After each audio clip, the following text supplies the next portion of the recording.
आपल्या बोलबाणपणासाठी आणि वाटेल ते बोलण्यासाठी प्रसिद्ध असलेले महाविकास आघाडीचे मंत्री, राष्ट्रवादी काँग्रेसचे राष्ट्रीय प्रवक्ते नवाब मलिक हे स्वतःहूनच एका जाळ्यामध्ये अडकलेले आहे। समीर वानखेडे प्रकरणामध्ये त्यांच्या वडिलांचं नाव दाऊद वानखेडे कसं आहे असं त्यांनी त्यांच्याबद्दलचं कागदपत्र समोर आणलं, पत्रकार परिषद घेतली। त्यांच्या हे लक्षातच आलं नसावं की ह्याच्याबद्दल काही एक विशिष्ट कारवाई, कायदेशीर कारवाई होऊ शकते आणि त्याला मात्र आपण तोंड देणं आपल्याला मुश्किल होऊन बसेल। झालं असं की जेव्हा त्यांनी सांगितलं की ह्या समीर वानखेडे यांनी कसं स्वतः इस्लाम स्वीकारलं आणि लग्न केलं, ह्याचे वडील कसे ते सुद्धा इस्लामचे अनुयायी आहेत, म्हणजे त्यांचं नाव दाऊद वानखेडे कसं आहे। आता जेव्हा त्यांनी असा आरोप केल्याच्या नंतर समीर वानखेडे यांच्या वडिलांनी रीतसर उच्च न्यायालयामध्ये खटला दाखल केला आणि त्याच्यामध्ये स्वतः आपलं नाव ज्ञानेश्वर वानखेडे कसं आहे याच्या बाबतीतले 1-2 नाही, तब्बल 20 कागदपत्र सादर केले। कोर्टाने जेव्हा त्याची सुनावणी आता चालू आहे आणि ह्या प्रकरणात जेव्हा पूर्णपणे यांना घेरलं नवाब मलिकांना, त्यांना उत्तर देता येत नाहीये की बाबा हे नाव दाऊदमध्ये कुठून आलं।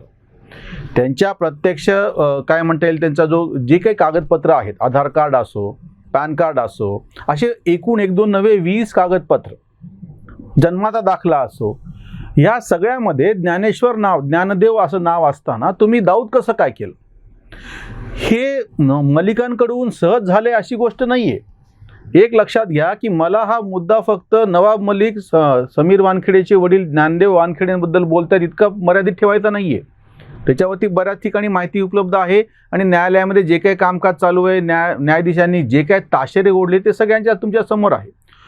ह्याच्या मागची एक जी ही पद्धत आहे ना की बेफाम आरोप करायचे आणि त्याच्या बाबतीमध्ये माध्यमांमध्ये विशिष्ट गलबला काही काळामध्ये त्याचा होईल असा प्रयत्न करायचा, भंभम करायची त्याची, आणि त्याच्यातून त्या काळामध्ये आपल्याला जो काही हेतू साध्य करून घ्यायचा तो साध्य करून घ्यायचा, हे एक मोडस ऑपरेंडी आहे। आणि याचे सगळ्यांचे सरदार म्हणजे राहुल गांधी।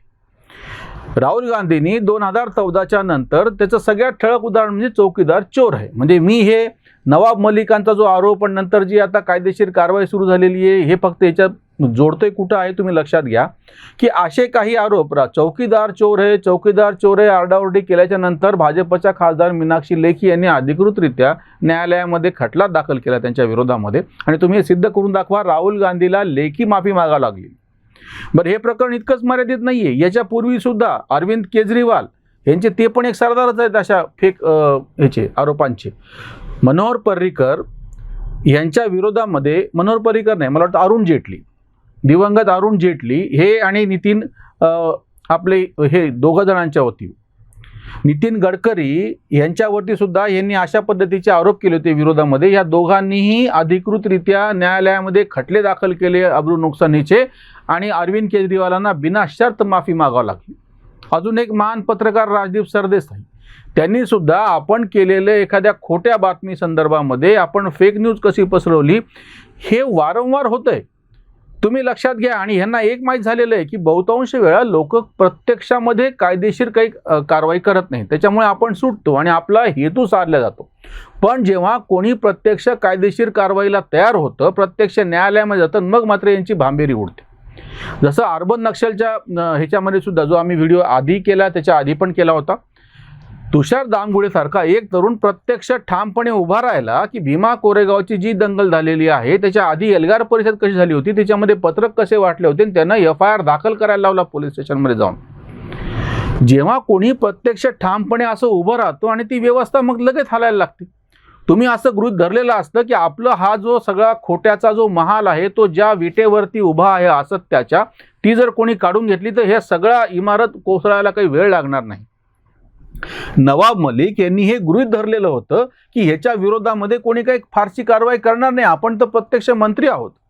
म्हणजे गंभीर बाब अशी आहे, एक तर ह्यांनी गृहीत धरलं की आपण वाटेल तसे आरोप करावेत, त्याच्यावरती कोणी काही फारशी कारवाई करणार नाही, त्याची कोणी काही दखल घेणार नाही। पण त्याहीपेक्षा दुसरी एक बाब गंभीर आहे की इतर कुठल्या सामान्य माणसांनी असे आरोप ज्ञानदेव वानखेडे यांच्यावरती केले असते की तुम्ही दाऊद वानखेडे आहात म्हणून, त्याच्यावरती काहीतरी खटला चालला असता, एक भाग झाला। पण नवाब मलिक सध्या मंत्रिपदावरती आहेत, कॅबिनेट मंत्री म्हणतो आपण त्याला, राज्याचे मंत्री आहेत, एका संविधानिक पदावरती आहेत। त्यांनी पद आणि गोपनीयतेची आणि बाकी सगळ्या जबाबदाऱ्यांची जी शपथ घेतलेली असती त्याच्यामध्ये तुम्ही त्याच्याशी विसंगत वागत आहात। तुम्ही तुम्हाला हे माहीत होतं की हे खोटं आहे, म्हणजे अजून एक गंभीर प्रकार पुढे होतो. फर्जीवाडा शब्द या नवाब मलिकांनी जो समोर आणलेला होता, तो स्वतः आता फर्जीवाडा करत आहेत. हे नवाब मलिकच नाही, जसं मी राहुल गांधी सांगितलं, हे वारंवार अशा पद्धतीनं बेफाम. इतकंच नाही, सर्वोच्च न्यायालयामध्ये जेव्हा पेगॅससच्या प्रकरणामध्ये किंवा या सेंट्रल विस्टाच्या प्रकरणामध्ये, रोहिंग्यांच्या प्रकरणामध्ये प्रत्येक वेळी तुम्ही बघा, हे तथाकथित पुरोगामी ज्यांना लिब्रांडू असं उपवासानं म्हणलं जातं, हे सर्वोच्च न्यायालयात जाणार, त्याच्या विरोधामध्ये काहीतरी खटले दाखल करणार, न्यायालयाकडून हे थप्पड खाणार. इतकंच नाही, ह्या सेंट्रल विस्टाच्या प्रकरणामध्ये 1 लाख रुपयाचा दंडही झालेला आहे. मग हे नेमकं का केलं जातं? ह्यांना हे माहीत आहे की हे खोटं आहे म्हणून, पण ह्याच्यामध्ये जो वेळकाढूपणा असतो, आपल्या न्यायालयीन प्रक्रियेमध्ये प्रत्येक गोष्टीला उशीर लागतो आणि नेमकं तो जो कालखंड असतो, तुम्ही आरोप केले, एक तर कोणी कोर्टात जात नाही, कोर्टात गेलं तरी त्याला वेळ लागणार, आणि हा जो सगळा कालखंड आहे तुम्ही आरोप केल्याच्या नंतर, हे फक्त व्यक्तिपुरतं आहे असं नाही. सेंट्रल विस्टा ही जी इमारतीचा सगळा प्रकल्प आहे, सगळ्यात मोठं आपलं भवन, संसद भवन जे आपल्याला बांधायचं आहे मोठं, त्याला उशीर करणे. का उशीर करणे? तर निकाल काही लागो, निकालाशी यांना पण देणं घेणं नाही आहे. जाणीवपूर्वक उशीर करणे म्हणजे 2022मध्ये स्वातंत्र्याला 75 वर्ष पूर्ण होते, म्हणून जो सध्या मोठा कार्यक्रम करायचा आहे तो मोदीच्या नेतृत्वाखाली होईल आणि तो यांना नको आहे. त्याला उशीर होण्यासाठी म्हणून आपल्याकडे अपशकुन करणे म्हणतात ना, स्वतःचं नाक कापून अपशकुन करणे, तशातला प्रकार झाला. न्यायालयामध्ये जायचं, न्यायालयामध्ये तारखावर तारखा पडत राहतात, बाकी निकाल काही लागो, आपल्याला अगदी दंड झाला तरी हरकत नाही, पण जो वेळ जातो नेमका तोच यांचा फायदा आहे. नवाब मलिकांसारख्यांचा तोच नेमका फायदा आहे की हे त्यांना तर एक तर अपेक्षितच नव्हतं की कोणीतरी अशा पद्धतीची ही न्यायालयामध्ये जाईल, पण गेल्याच्या नंतर सुद्धा वेळ लागेल आणि आपल्याला मधल्या काळामध्ये जो हेतू साध्य करायचा आहे. समीर वानखेडे यांनी ज्या पद्धतीनं आर्यन खान प्रकरण हाताळलं, ज्या पद्धतीने त्यांनी नवाब मलिकांचे जावाई समीर खान यांना अटकेमध्ये टाकलं, त्याच्या विरुद्ध कारवाई केली, याच्या विरोधात आता समीर वानखेडेला कसं चेकमेट करता येईल, कसं नामोहरण करता येईल, त्याची मानसिकता कशी खच्ची करता येऊ शकेल, त्याच्या मागं विविध कारवाईचे सगळे हे असे झमेले कसे लावून देता येतील, याच्यासाठी प्रयत्न केले जातात. आणि त्याच्यातच एक भाग आहे की त्याचं एक प्रमाणपत्र शोधून काढायचं, त्याचं नाव समीर दाऊद वानखेडे कसं आहे हे करायचं आणि त्याच्यावरती एक बुद्धिभ्रम तयार करायचं. हेच नाही, आम्ही यापूर्वी जो नक्षलवाद्यांच्या विरोधामधला त्या मिलिंद तेलतुंबडेचा खात्मा झाल्याचा व्हिडिओ आत्ताच टाकला होता, त्याही ह्याच्यामध्ये हेच प्रकरण आहे. हे सगळे विशिष्ट नाव घेणार, हे अशा पद्धतीच्या कारवाई करणार किंवा अर्बन नक्षलचं तर हे धोरणच आहे की त्यांची एक प्रतिमा समाजात काम करणारे साहित्यिक, लेखक, कलावंत म्हणून अशी उभी केली जाते. कबीर कला मंच असं तर नावच आहे त्यांच्याशी संबंधित संस्थेचं, की जेणेकरून कसं असतं की एकदम पूर्णपणे विरोधात असले किंवा पाठीराखी ह्यांची संख्या फार थोडी असते. कुठलाही पक्ष, संघटना, विचारधारा ह्यांचे पूर्णपणे कट्टर असे पाठीराखे आणि ह्यांचे पूर्णपणे काय म्हणता येईल विरोधक, ह्याच्याशिवाय खूप मोठी लोकसंख्या किंवा किंबहुना तीच सगळ्यात मोठी लोकसंख्या ही काठावरती असते. ते स्वतंत्रपणे आपला विचार करतीलच असं नाही.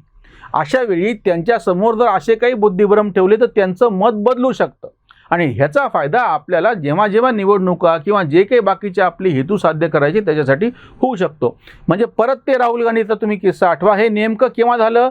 2019च्या निवडणुकीच्या आधी, बरोबर निवडणुकीच्या तोंडावरती चौकीदार चोर आहे असा प्रचार करायचा आणि त्याचा परिणाम साधून मग त्याचा प्रभाव हा प्रत्यक्ष मतदानावरती होऊ शकतो. आताही तुमच्या लक्षात येईल की हे कृषी आंदोलन बरोबर त्या उत्तर प्रदेशच्या निवडणुकीपर्यंत लांबवलं जाईल. आणि तुम्ही आत्ताच मी सांगून ठेवतो, तुम्ही लक्षात घ्या, त्याच्या विरोधामध्ये ज्या ज्या काही गोष्टी चालू आहेत त्या फक्त कालहरण करण्याच्या आहेत. न्यायालयामध्ये असो किंवा तो तर सर्वोच्च न्यायालयामधला प्रकार आहे किंवा वारंवार पत्रकारांना गाठून त्याच्या पद्धतीनं उपस्थित केलेले जे मुद्दे तुम्ही लक्षात घ्या. हे तर नवाब मलिकाचं प्रकरण तर प्रत्यक्षामध्ये न्यायालयामध्ये गेलेलं प्रकरण आहे, पण न्यायालयात न गेलेले असे कितीतरी विषय असतात. जसं कृषी आंदोलनाच्या बाबतीतले न्यायालयात जो भाग गेला तो वेगळा, पण इतर सुद्धा प्रत्येक वेळी असं काही तुमच्यासमोर उभं केलं जातं आणि तेही विशिष्ट प्रकरण, विशिष्ट घटनेपुरतंच. उद्या जेव्हा केव्हा उत्तर प्रदेशच्या निवडणुका साफ होतील, जे काही निकाल लागतील, असं समजा की भाजपचा पराभव झाला तरीही किंवा भाजपचा विजय झाला तरीही त्याच्यानंतर यांना काहीच अर्थ उरणार नाही, कारण की हे पूर्णपणे इररिलेव्हंट, निसंदर्भ होऊन जातं. तुम्ही यापूर्वी पण लक्षात घ्या की अगदी आता सुद्धा आम्ही हा मुद्दा वारंवार समोर आणत आलेलो आहोत की कोरोनाच्या काळामध्ये सुद्धा ऑक्सिजनच्या बाबतीमध्ये अशी बोंब केल्या गेली, रेमडेसिवीर इंजेक्शनच्या बाबतीमध्ये अशी बोंब केल्या गेली, लसीकरणाच्या बाबतीमध्ये असाच आरोप केला गेला. जेव्हा खाजगी दवाखान्यांनी हे लसीकरण द्यायचं म्हटलं तर ते गोरड करणारे हेच लोक होते. आणि आता जेव्हा कोरोनाचा एकूणच प्रभाव अतिशय कमी झालेला असल्यामुळे लोकच्या मनातली ती भीती गेली आणि लोक आता खाजगी याच्यामध्ये लसीकरणाला जात नाहीयेत. तुम्ही नेमकं बरोबर 6-7 महिन्यापूर्वी म्हणजे जानेवारीला जेव्हा लसीकरण सुरू झालं होतं तेव्हाची सगळी चर्चा ऐका, ती आठवा. अजूनही यूट्यूबवरती उपलब्ध आहे. आम्ही वारंवार आमच्या या प्रेक्षकांना सांगत असतो की आम्ही म्हणतोय म्हणून नाही, तुमच्या समोर हे सगळं उपलब्ध आहे, तुम्ही जरूर पहा, फक्त डोळसपणे बघा ते सगळं. नवाब मलिक जेव्हा समीर वानखेडेच्या वडिलावरती आरोप करतात, त्यांच्या कुटुंबियावर जातात, त्यांनाही माहिती याचं काय होणार आहे ते.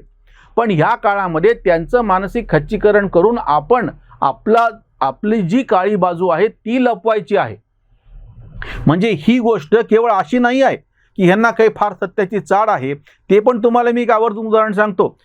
ज्या आनंद भालेरावांची 14 तारखेला त्यांचा जन्मदिवस होता आणि त्यांच्या स्मृतिप्रित्यर्थ एक पुरस्काराचं वितरण डॉक्टर आनंद नाडकर्णी झालं. त्यांचं एक प्रकरण असं आहे की जेव्हा त्यांनी तेव्हाचे गृहराज्यमंत्री होमी तल्यार खान यांच्या विरोधातली एक बातमी दैनिक मराठवाड्यात छापली, 65-66ची गोष्ट आहे, आणि तो लेख पन्नालाल सुराणेंनी लिहिला होता. आणि जेव्हा त्यांच्यावरती कारवाई झाली तेव्हा ते पुरावा देऊ शकले नाहीत.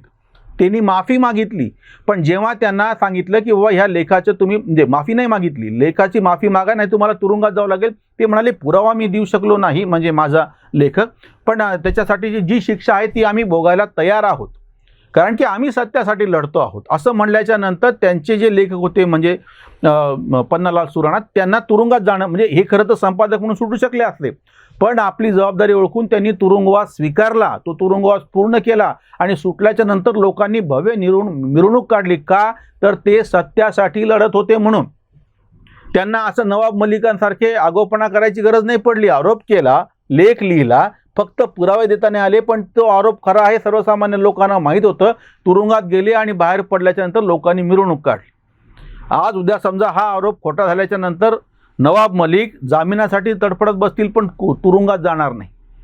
आपण बघितलं हे अनिल देशमुखांचं प्रकरण सुद्धा, किंवा ज्याचा उल्लेख मी मादीच्या व्हिडिओमध्ये केला होता ते आनंद तेलतुंबडे 1.25 वर्ष जामिनासाठी त्या कायद्यातल्या त्रुटी शोधत फिरत होते, पण जेलमध्ये तेव्हा आपणून गेले नाहीत, जेव्हा अपरिहार्य झालं तेव्हा गेले.